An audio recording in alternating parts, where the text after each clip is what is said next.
try out. Worst case, if it doesn't work out, go back and work somewhere else. My own family, on the other hand, were concerned. So my job was almost next to my house or my office, and I had a 1-year-old, and they're like, "मतलब छोटा बच्चा है, अच्छी खासी job है, तनख्वाह है. Why will you leave all that for uncertainty?" One or the other person says to each other that he need to have that empire state of mind. Empire state of mind. So we very strongly feel like it's so important, because ultimately between the good and the best, it is only the mindset that differentiates. Hello everyone, welcome to Women Speak. Growing up, we all love to play a game, Ghar Ghar.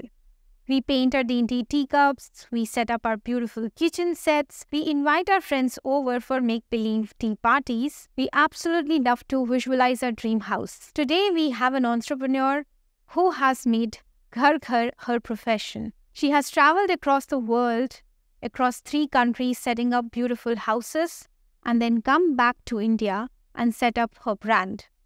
A beautiful home decor and lifestyle brand that boasts of more than 7,000 products across 8 categories. Welcome to Nestasia co-founder Aditi Murarkar.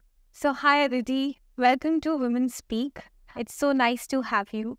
And Nestasia is one of my favorite home decor brands. I have shopped from you many times, and I absolutely love your range. Thank you so much. You're too kind. So how did it all begin? So 2019 I think is when you started out. Correct. What is your story? So 2019 is when I basically returned back to Calcutta. I was working in Singapore at this fashion e-commerce brand.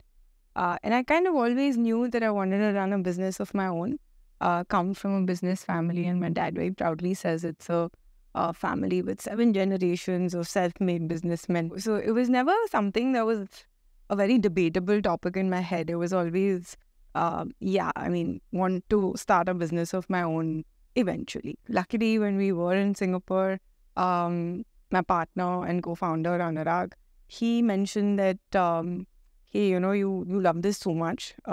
In essence, e-commerce and home decor were 2 loves that we kind of thought to combine. We basically went to Hong Kong first, then to Singapore, and then back to Hong Kong.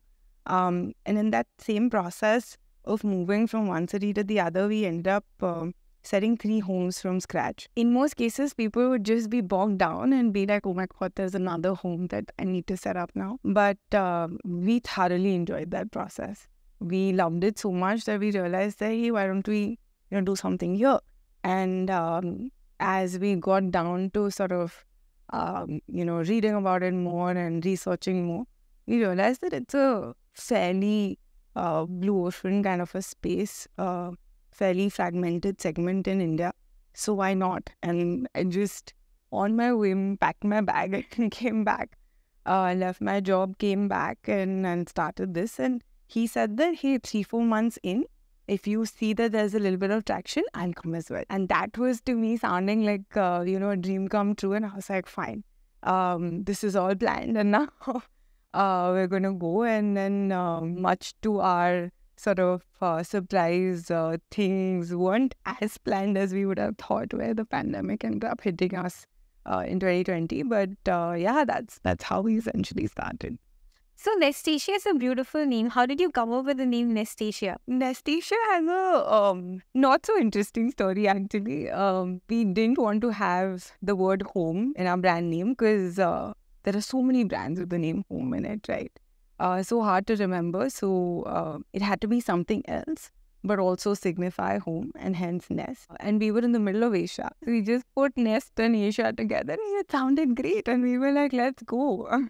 But it's extremely close to us. So initially, when a lot of people tried to convince us in saying that a lot of people would pronounce it differently and people would not be able to say the name, we got too wedded to it and we were like, nothing doing, this is our name and this is the brand and this is what we're gonna stick with. So starting from like just a few products to 7,000 products, how did you do that scale journey?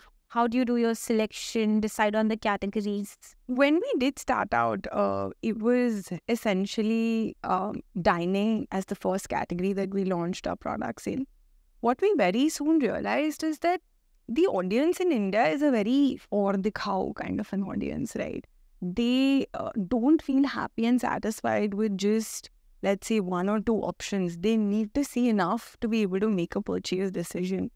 And so that kind of led us to constantly keep thinking about expanding our assortment. And every time we expanded our assortment or added new designs or new styles, we saw that there was a significant bump. And hence, we kept on adding subcategories which were very complementary to dining. And that's how we kind of decided that there needs to be enough number of styles per category and subcategory for it to make sense. To be honest, it's a very iterative process. There's no one golden number that is the right number. Every entrepreneur, and I'm sure you would have gone through the same process where you kind of go overboard with the number of SKUs and then you kind of start rationalizing. And then you again feel like, oh my God, now we need more new introductions. So I think it's like a very ongoing process. So, in the last 5 years, what has been your pinch me moment as an entrepreneur? I don't think that pinch me moment has come yet. And that's a good thing because aiming high, dreaming big, right? But I think one big moment for us as founders was to go offline, to see the store in brick and mortar and for people to walk in and for it to be, physically a location was a big one for us, where we felt like now from here we're truly official and truly legitimate, which we were before that as well, but the stores were a big one, yeah. So retail and e-commerce are like two different volumes. It's like, both have their challenges of their own. 100%. So what do you prefer, and where do you want to grow more? It's two arms, right? You can't really pick and you can't say that one is better than the other. I come from a place where I loved retail. Like I love a physical store and touch and feel, but Nastasia still continues to be predominantly online first. And with that said, I'm a very lazy shopper, so I feel like e-commerce is how people are going to shop, eventually, and the ratio is going to be fairly skewed in terms of offline versus online. But at the moment, in this stage of the business, it's extremely important to kind of have that omni-channel presence and ensure that there is access both online and offline. So we're trying to put in effort on both fronts as such, but yeah, I can't pick a favorite if you ask me. So how many retail stores do you have now? At the moment, 4. The fifth one's opening tomorrow. Congratulations. Thank you so much. And that's why we're here in Bangalore. And a couple more that are planned to open up this year. 5 to 8, let's say, more this year. So the particular industry that you serve, home decor and furnishings and everything home, a lot of it is an unorganized market. Mm-hmm. A part of it is organized. Could sound like bigger brands. Correct. But they don't have so much of a retail presence. It's mostly like, a shop and shop, like a center and all. Where do you place yourself and differentiate yourself in the market? Every person wants to be a home decor brand owner. There's enough and more brands and some doing some great work. A lot of legacy names in the segment where they're not truly home decor, but in the home dining and kitchen space. And admire a lot of these names and a lot of these businesses and the way they've been built. How we differentiate ourselves is purely on like two very important fronts. One is every product that we launch has to be a design-driven, a design-led product that you would be proud to have in your home. And the other is essentially having fresh new drops every few days. That there's something new for you to come back to and something new for you to explore. That same Aur Dikhao audience is also Naya Kya Aaya Hai audience, right? To give them that constant reason for them to come back and see and aspire, and then they might possibly buy a staple or a bestseller, but it kind of acts as a hope to bring them back. So we have a lot of our seasonal collections and seasonal launches, and almost a launch every week is what we aim at doing at Nastasia. And I think that kind of differentiates us from everybody else. as such in the market, be it the big guys or even the newer ones. Even in our physical retail store, we would try to change up, our main focal displays within that 7 to 10 day duration. All entrepreneurs need to have like a strong mindset because there are setbacks every now and then, small or big. So how do you attune yourself to challenges, and how do you, figure out that, you have to keep going or recalibrate? I think between Anurag and I, we have a phrase, it's empire state of mind. So whenever we're bogged down or whenever we feel like, hey, nothing else is working or nothing seems to be working, one or the other person says to each other that you need to have that empire state of mind, right? Empire state of mind. Yeah, where you're too close to the problem or too close to an issue and you somehow lose the bigger picture, right? Versus the minute you step back and the minute you see things in entirety and the minute you have a vision or goal in mind that, hey, this is a small problem and we're working towards something really big, and that's the empire state of mind, then everything seems very minuscule, right? Any problem seems solvable, any problem or setback seems like, oh, it's just, another blip. So we very strongly feel like it's so important because ultimately between the good and the best, it is only the mindset that differentiates, right? Two people might have the exact same acumen, the exact same ability to run a business, but if they have that little bit of extra tenacity and that little bit of extra ability to, take the blows and keep going, then I feel that's an edge. So the audience that you spoke about, and let's talk about the Indian consumer. So it's a challenging consumer. They demand a lot and they want everything like within like 2 days or 3 days. Do you have like any memorable story or challenging moment to share that that you faced? So certainly you and I are that challenging customer, right? We've all been there. We've all been that difficult customer to please. I personally don't blame any shopper for having a very high level of expectations from a brand, and it only helps you in striving harder. For us, what we feel is that the more customer centric you are and the more you understand the psyche of your consumer, you're going to be able to improve your service offering better. And the Indian consumer is, everybody says that the Indian consumer is price conscious and they want everything cheaper. We genuinely feel like the Indian consumer is value conscious. Yeah. Right. If you give them value, they are okay to pay. They are okay to, dish out that rupee and buy that product or service that you're giving them. They just have high standards. So you step up and you give them that, and then everything's hunky-dory. In terms of experiences with customers, I love chatting with my customers. Anytime there's, some issue or let's say an order that's being cancelled, I pick up the phone and I talk to the consumer and I'm like, hey, why do you want to cancel? Or I want to understand your problem and let me help you fix it. And in most cases, like 95% of the time, a situation is truly fixable.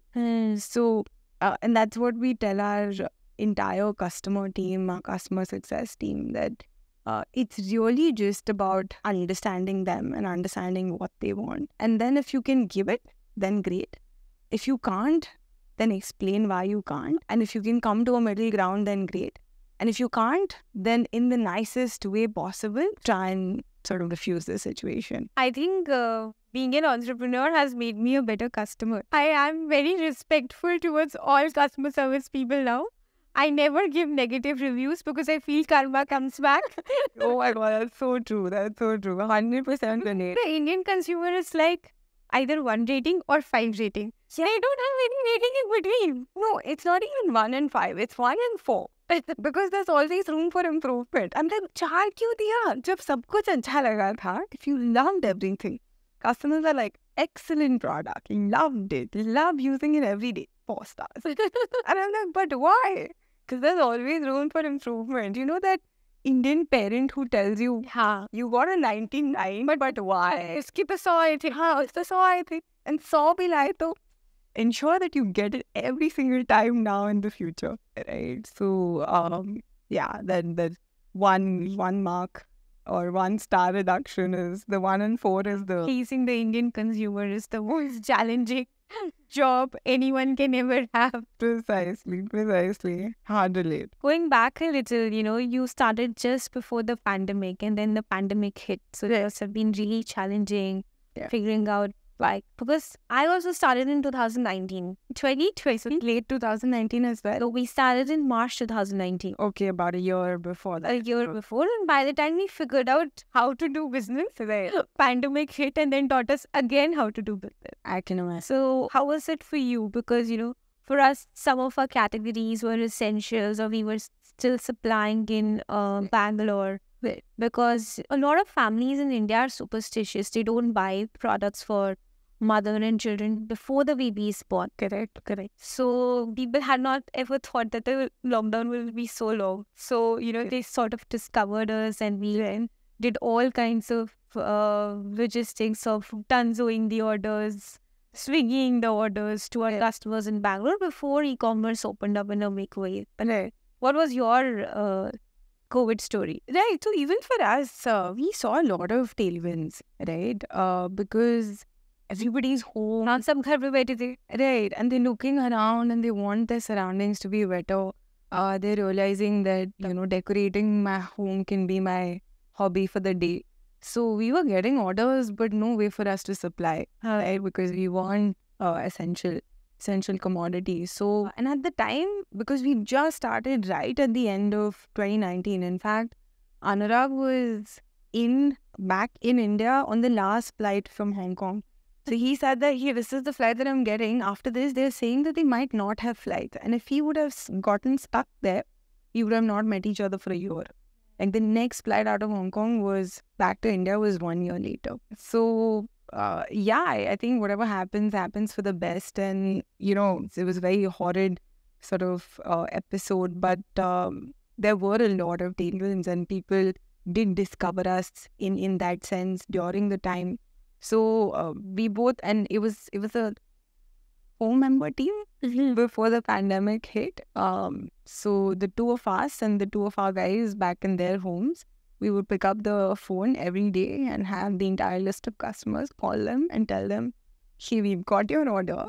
You can't ship right now. So just, stay put and we will send it when we can. And they used to be like, no worries, or send it in when you can. And I've ordered it for my home. I'll need it later as well. So people were very gracious at the time. But a lot of challenges as far as logistics was concerned. But the flip side was that got discovered, so to say, because of the pandemic, because people were home and wanting home and decor. So, Aditi, what inspired you to start a home decor brand? I think the first sort of instance or the first sort of interaction with home decor was when I was very young, I think possibly a teenager. And I was very enamored by the person my mom was, not just as a role model, but she's a very sassy lady and she loves design, she loves style, and her home is an impeccable place. Like even till today, it's a home which I've, always aspired to have and not many homes would match up. So she would, in whatever budget she had, whatever, disposable income she had at the time, she would save a little bit of money, and then during festive periods, she would go out and figure out which corner is going to have which product. And, as I started growing up, I would always basically see her doing that. But as I started growing up, in my teens, I started building a little bit of that side of her in myself as well. She would allow me to, accompany her in her shopping trips. And then she would also ask me, what do you think, right?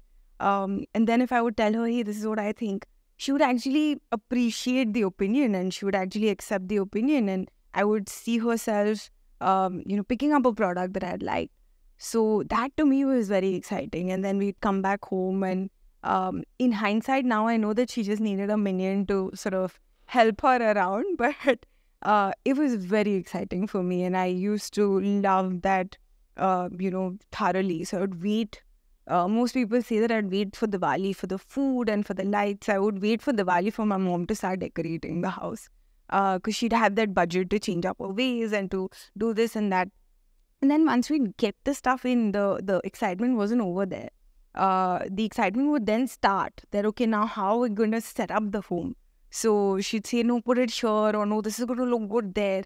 And I remember very clearly in my head, right, at the time, now there's this whole sort of trend of glam chic and whatnot. At that time, she had the, sort of eye for understanding what this is. So we picked out this very garish, I'd go to the extent of saying ugly looking electroplated silver vase. Okay, and it had big roses made on it. And we picked that out, and I was like, are you sure you want this? And then she said that, you wait and see what I'm going to do with it. So I said, okay, fine. And, I'm a little bit concerned about this particular pick, but let's see. And once we got it home, and then she kind of put it together with her other stuff and created this corner, and it's still etched in my memory, that one sort of instance where she brought a particular piece which I felt was hideous, and then she turned it into something beautiful. And when I was getting married, it's a joke, I told her I want that ugly vase of yours. And then she was like, no, it's too pretty, I can't part with it. And then I just stole it and got it with me. So she knows that now, and it sits in my it's in your room. house now. Yeah, it sits in my living room, and every time she comes in, she's like, this is not ugly, it's very chic and high fashion. So, or high home decor, if there is anything. So you like get that. your fashion streak from your mom. Yes. I developed that by living with her and having the sort of good fortune of being her daughter. You started in Calcutta. The siesta place where people like to take a break in the afternoon and sleep. Right. So why did you choose Calcutta? That's a great question, and we pretty much get that question every single time we meet anyone. It is still that siesta place, and people love to sleep essentially after they eat rice in the afternoon. There's a term for it also. It's called bhat goom, which is essentially sleeping after rice. Calcutta happened to us. In essence, it all sounded great on paper. Low employee cost, low real estate cost, and it's a port city, so you can bring in shipments. We had some sort of, external support. Our family was, close by, nearby city. So it all looked great on paper, but the low employee cost is there for a reason. The low real estate cost is there for a reason. And the fact that it's a port city doesn't truly matter, because now we don't import anything into Calcutta. We import everything into Nhava Sheva and the Mumbai port, essentially. For Calcutta, given there is lesser number of shipments, it's always a transshipment and not a direct shipment. So my shipment itself takes a month and a half if I call for it in Calcutta. Versus if it's in Nhava Sheva, it takes about 12 to 20 and a couple of more days for the clearance to happen. So yeah, now we also have a team in Delhi, a small office in Delhi. But I think whatever situation you're in, you kind of make the most of it. You want to make lemonade or martini out of the lemons that you're being given. I think Calcutta is great for creative talent. We have a very robust in-house creative team. Some great creative directors, a whole content team, a whole design team, a whole, photography and videography team. And that could not have happened anywhere else. It could not have happened given... So you design all your products in-house? A large part of our products in-house, yes. We have a dedicated design team that's designing products, that's designing accessories. And then we also have a team of graphic designers who are essentially graphic designers, content, and photographers, videographers who are churning out the content that we're putting up on social and organic content and ad content. So all of that is happening in-house, and the way to do it internally is so much better than having somebody else managing it for you.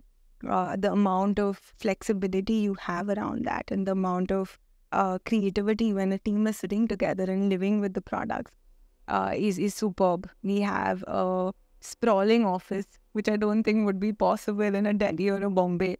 We have an indie kind of a studio in-house in our office. So there's something getting cooked in office all the time, and you can, smell some sort of hot garlic getting sauteed in office. So it's a fun environment for everybody to work in. And I think that's possible only because it's Calcutta. So yeah. So, one of the biggest challenges of any startup is hiring. How big is your team? What do you guys look for when you hire people? Plus, in a startup, what kind of culture have you built? Because these days, it's tough because people think that startup is cool, but it's actually a lot of work. No, 100%. It's a lot of work, and anybody who doubts that, please come and meet her. Please come and meet us. We have about 110 people in office. We have a small production unit, so that's another 150 artisans who are on our payroll with us. And then we have our fulfillment centers, so about another 200 to 250 more people who are with us. So about 400 people altogether, around 350, 400 people altogether. And it's a massive All in team. Calcutta. No, so we also have a Delhi warehouse, and we also have a fulfillment center in Mumbai. But the main team is in Calcutta, and the main production unit is in Calcutta. So all types of challenges when it comes to people. And as founders, I think we have to be obsessed with who we hire and what our team looks like, right? So it's both, Anurag and I were both extremely passionate and particular about who we get on our team. And one big uphill battle has been our in-house production unit. Production unit basically helps us in prototyping and manufacturing our soft furnishings, our accessories. And while it's a great, competitive edge, because not a lot of people would be able to do that. People management and managing artisans who are skilled artisans, but at the same time have a different worldview or view of life is extremely sort of challenging. So initially, when we started that unit, we realized that there was a lot of attrition. People would come in for a couple of days, and East India is the big leather hub, right? So a lot of leather industries and complementary, supplementary units that are there. So all of these guys are very adept with, making accessories and so on. But because there are so many other businesses out there, there's a huge problem of attrition and people leaving. So how do you retain them, and how do you keep them happy, and at the same time have, your hands or your eyes on efficiency? Because one easy answer would be just pay them more. But where do those additional dollars come from, right? So we kind of, went through an entire process of understanding what truly motivates them. One was obviously steady income, being on a payroll, getting their, benefits, employee benefits, etc. But one very interesting fact that came out is they're very concerned about, and this is Calcutta in general, right? Even the people who work in our packing unit and fulfillment unit are at least have a graduation degree, and some are even postgraduates. So you would think, why is a person doing this? But, you realize that it's just something that stems from the top, and it's just parenting, better parenting, where they want their child to be educated. So even an artisan who might not have had formal education wants their child to be educated, wants their child to have a different life. And so we started this program. It was the ArtJet program, which is the Artisan Junior Educational Program, education and training program.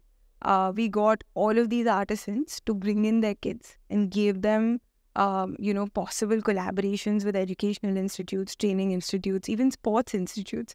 because a lot of their kids love football and some are playing national level, state level, javelin and whatnot. So, but then access to education is so important to them. And we realized that the minute we gave that to them, the attrition rate went down from a 40% to a very, very, exciting 18% for us. And we continue to do that, continue to offer the benefits to people who we see. So it's basically, building a community, like, Exactly. They then start considering their company as their home, which is where the win for an employer is. 100%. But in terms of, accessibility of skilled labor, upskilling, because I was in Tirupur yesterday and, speaking to manufacturers and all, and they were concerned that, people are not getting into stitching and, handwork kind of stuff anymore. Right. And it's worrying that 10 years later, we will not even have any labor. Right. So do you think that, there's a lack of focus in India on upskilling for artisan or softer kind of crafts and more focus on the technology and digital revolution? Do you face that? And yes and no. So while we were doing this, right, we realized that while a lot of these crafts have been in some sense, handed over from your parents to you, now there is a whole set of individuals who want to still do it. It's possible that their parents are not in the same field, or they might not put their kids in the same field, because you always want better for your kids or are aspiring for something better for your kids. But there is a whole bunch of people who still want to learn and skill up and essentially move up the ladder. So I give you an example. Even in our unit, we had somebody who was essentially cleaning our unit and cleaning the space that the artisans were in. And daily, in and out, looking at the process, understanding the process, he said, I want to start, doing cutting work. So there's a whole cutting station where you essentially cut the product, fabric and materials. He started out cutting. Then about 3-4 months in, had such a great passion for the craft, said that I want to try and see if I can do some odd jobs, which is essentially a half karigar in our parlance. Then I'll be able to do small things and I'll be able to essentially upskill and do a little bit more. Today he's a full karigar and he is one of the best that we have. And this has happened over 9 months. It's not happened over, let's say, years to come. It happened over 9 months where the person was just passionate and the person was just enthusiastic. So I think you have to think about it differently in terms of how do you motivate and who do you motivate really. If you think that artisan's child is going to be the next artisan, that's probably not the answer. But what about the innovation side of things, we were recently at a Bangkok fair where it was a mom and baby fair. A lot of different kind of products using different materials. What I feel as an entrepreneur in India is that while labor is available at a cheaper cost, there is extreme lack of innovation, which is happening. And though I can't pinpoint the problem to it, but wanted to ask if this resonates with you, that, did you feel that we're not moving fast enough as a nation in terms of innovating and coming up with new products on our own? Got it. And maybe, having a reference point in the West and then trying to redo those things or, build those kind of products while looking at the reference. Right. And again, the answer is not as straightforward, and I'd have loved to say yes. But especially for our segment, I feel, and two of the things that we make in our own unit, which is soft furnishings and accessories, India is an exporter. We do export, and it's not just the impeccable, artisans and the great sort of mills and factories that we have that are making the highest quality of fabric and materials. But it's also innovation on the front where almost all the machinery that we use in our unit today is all made in India. You would have counter equipment which is made, let's say, in Europe or in China or in rest of Asia. But India's equipment and machinery is as efficient as anybody else's. So in that front, I feel like a lot of times it's a little bit more under the radar, a little more sort of scouting it out is needed. Like it's not under your nose and it's not being talked about and it's not proliferated so much. But if you look harder, it's happening and it's changing in a way where we, to some extent, right, it is on us to build that out, to be standing for design. Because why should a Europe or a US stand for design? Why can't we stand for design? Why should they stand for quality and not us? And that's the reason why I feel like, a lot of work has already happened and there's a lot to kind of, for it to still happen. But we want to have a very sort of positive mindset towards it and work towards it to make it happen. And be the pioneers of the innovation. Absolutely, 100%. And, you're doing this business with your husband, who's also your co-founder. Right. So how do you manage the personal and professional relationship? And, and not get it mixed up, or doesn't it get mixed up? Right. Most people say that. For us, it was a little bit different. We knew each other before we got married and after we got married also. So even before we got married, we were living away from each other. We knew each other from school, so we were school sweethearts. And after that, like most of our dating life, we were away from each other. And then when we went to Hong Kong, my husband and partner, Anurag, he was an equities trader at Goldman Sachs. So he used to have 16-hour work days. And I used to feel like, so fine, so he's at work, let me also be at work. And I used to then hence be at work as well. So I would have a 15-hour work day as well. We realized that we would hardly meet each other. Like we'd just come home, sleep, and then do the same thing again. Weekends was time when you do the chores and you would kind of get the house in order, etc. So we told ourselves, in conversation, it used to always be sort of dream or aspiration that, hey, if we do something together, we'll get to live with each other all the time and spend time together. So I think it stemmed a little bit from that. But now, current day, I wouldn't say that there aren't challenges. There are challenges. And not because you're a husband and wife, but you're just two different individuals who think differently, right? So there is going to be some clashes and some sort of disagreements, right? And in some sense, that's great for business, because unless you suss it out and unless you truly sort of find the best outcome in that sense, you're not doing the best for your business. But at Nastasia, his role is very different from my role.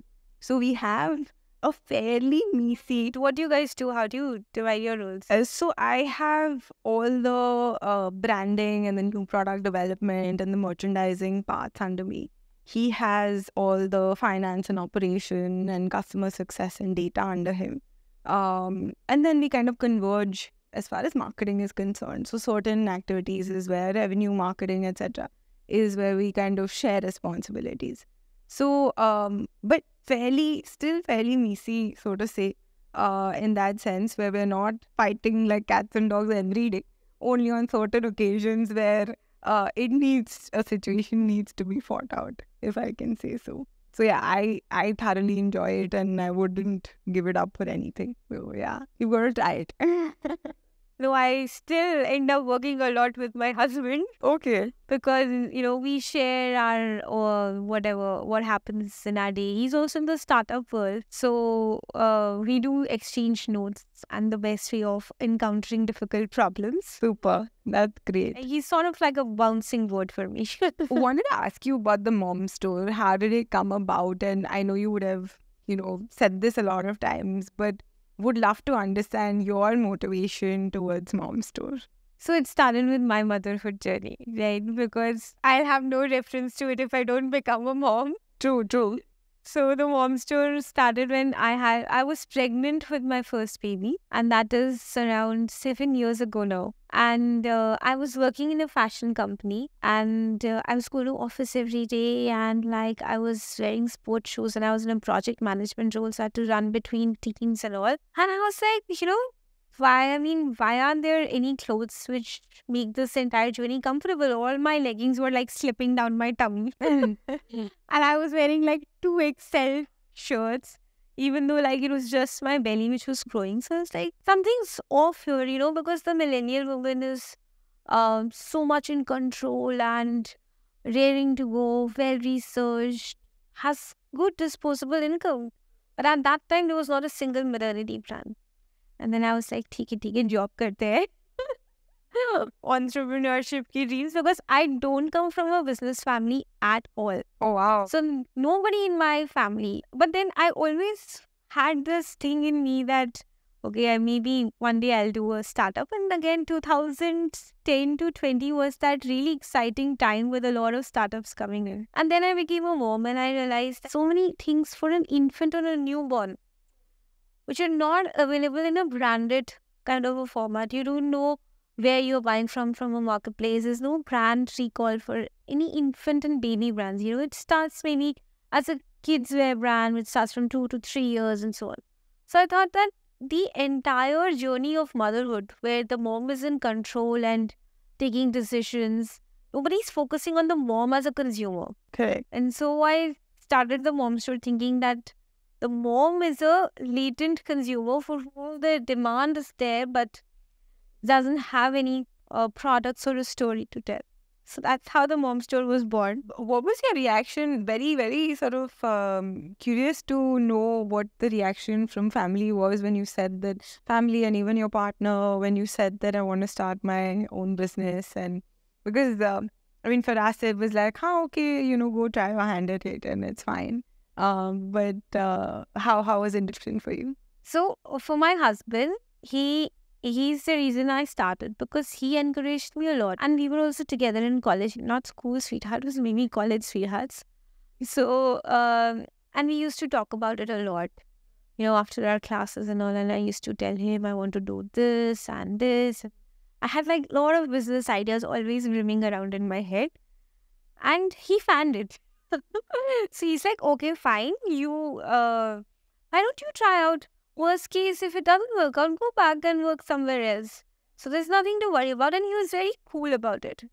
My own family, on the other hand, were concerned that, so my job was almost next to my house or my office. And I had a 1-year-old. And they're like, मतलब छोटा बच्चा है, अच्छी खासी job है, तनख्वाह है. Why will you leave all that for uncertainty? And while taking a break had started becoming cool, it wasn't like the coolest thing to do still. And people always felt कि CV में gap आ जाएगा तो क्या करेंगे?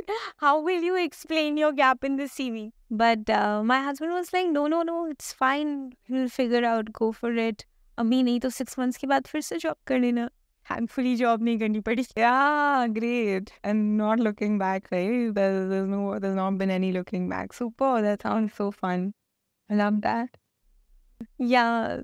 So it's a custom-made Mom Store embroidery from another startup only. Tell me this, maternity and mom as the main sort of consumer, right? How different is it to convince a mom to spend on herself when her baby is the prime sort of, objective of her life, and it's in essence, something that she's not so bothered about at the moment?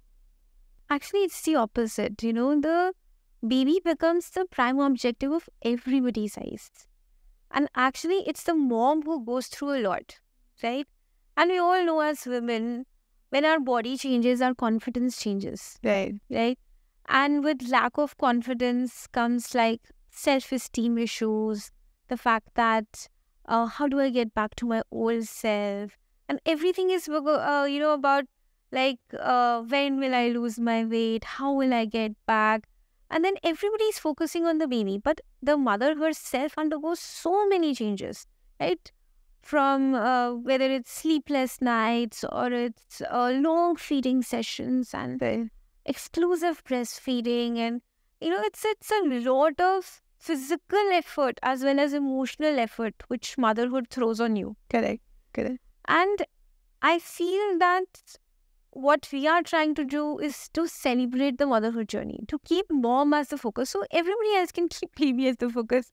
But for us, it's the mom who's the focus. And believe me, women want to celebrate themselves. Right. And in these days especially, women are choosing to become mothers later in life. They're focusing on their careers first. They're focusing on the fact that, okay, let me be independent. And then also having one or maximum two babies. So they are more conscious, aware consumers. And they're wanting to enjoy every bit of this journey. They are doing, research about which are the great brands, what are the recipes for, say, solid feeding, what are the best positions for breastfeeding, Right. what is the equipment they need, how to plan for labor, attending Lamaze classes, going for labor classes, because they don't want to be, they are well aware, they don't want to be thrown into a situation where they find themselves unaware. So our brand is all about, creating that awareness and also celebrating that journey for them. How lovely. That's super. Sounds amazing. You guys have raised funds, and I think that was recently, like a year ago or something. This was 2022 in Jan. 2022. So bootstrapped or fundraise? What would you prefer? I think again pros and cons for both. Fundraise for sure because It bootstrap gives you is the ignition to. yeah. Bootstrap is great initially because you end up, let's say if you don't do a friends and family round, you end up saving some stake and then have a sort of better, standing when you do first go and officially raise. So that is something that, can be thought about at least for initial part of the journey. But yeah, I think having the right investors on board, having the right people, giving you guidance is very, very helpful for the business and is something that almost every business kind of has to go through. So we'll do a rapid fire and get more stuff out of you now. Done. Okay. Your preferred way to unwind after a long day? Asian food, where Anurag insists that he use his metal chopsticks to eat his noodles and dim sums. Oh, same pinch. Favorite home decor trend right now? The soft girl trend. It's like pastels and neutrals, and it's my vibe. Your go-to item for creating a cozy atmosphere? Cozy is a throw maybe, or a really like a chunky throw, or a really nice organic shaped vase with some dried palms or some nice pampas. I'll keep going on and on. What's the first home decor item that you will buy for your house? First home decor item. Again, a vase, right? You need some dried flowers, some fresh flowers, and you always want the space to look a little bit artsy, and I think a vase can do that. What's a hobby or activity that always brings you joy? A hobby or activity? I think tending to my plants gives me a lot of joy. Just being a little bit in touch with nature is something that I like. Who is your biggest design inspiration? Who is my biggest design? I'd say which brand is my biggest design inspiration. We've lived in Southeast Asia, so loved sort of Asian brands. There's a brand called Frank. It's a Japanese brand. I love how fun it is, and it's very, very bold. Just love it. One piece of advice for listeners looking to elevate their home decor. Start somewhere. Start small. Think of the rule of 3. Don't overclutter. What's the rule of 3? Rule of 3 is just essentially 3 pieces together in varying heights that complement each other. You could even just do one accent piece and that's fine. But you've got to start somewhere, so don't be scared. And just start somewhere, yeah. Which city would you like to build your dream house? I'm city agnostic, actually. Where my partner is, I can build a house. I've done it 4 times over now. So minimalism or, elegance? Minimalism or elegance? I think minimalism or maximalism, which is the opposite of minimalism. I'm a maximalist girl, but there are certain things that I like for it to be very minimalist. So it's very to each their own, and I would think it's also a mood that sometimes you feel like having a minimalist vibe, but on others, you are truly maximalist and going all out. What is the most treasured item in your house? That silver vase that I stole from my mom. And also some small knickknacks that I get from these artisans when we're thinking of starting to work with them, and it becomes like a momentous thing that, hey, we started our journey with this. So yeah. And what's the most ancient? Do you have any like hand-me-downs from generation? From generations, no. My grandmom is also a lot like my mom. So I do have my eyes on certain pieces that she has in her house, but it's a good point. I'll go and try and see if I can steal something from there. Yeah, I think for me it's just saris. Yeah, I don't wear saris so much, but saris is again another very relic kind of a piece, right? A lot of value when it gets handed down. There are so many like home decor shows on Netflix today. Which one is your favorite? Oh, I have almost seen all of them. One of them is, it's not really fully home decor, but it's called Queer Eye, where there's one segment where they do a home transformation, and Bobby Burke, he's the designer. Love Bobby. He does some great homes, and he does it like with a lot of, mindfulness. So, yeah, love that one. And what is one advice that you will give to your younger self? Keep going. Don't be afraid. Don't get scared. Empire state of mind. And yeah, enjoy the journey. I think that one's a very important one. We keep saying that to ourselves even now. But yeah, I think enjoying the journey is a big one, which a lot of entrepreneurs need to say to themselves, that it is life or death, it seems like at times.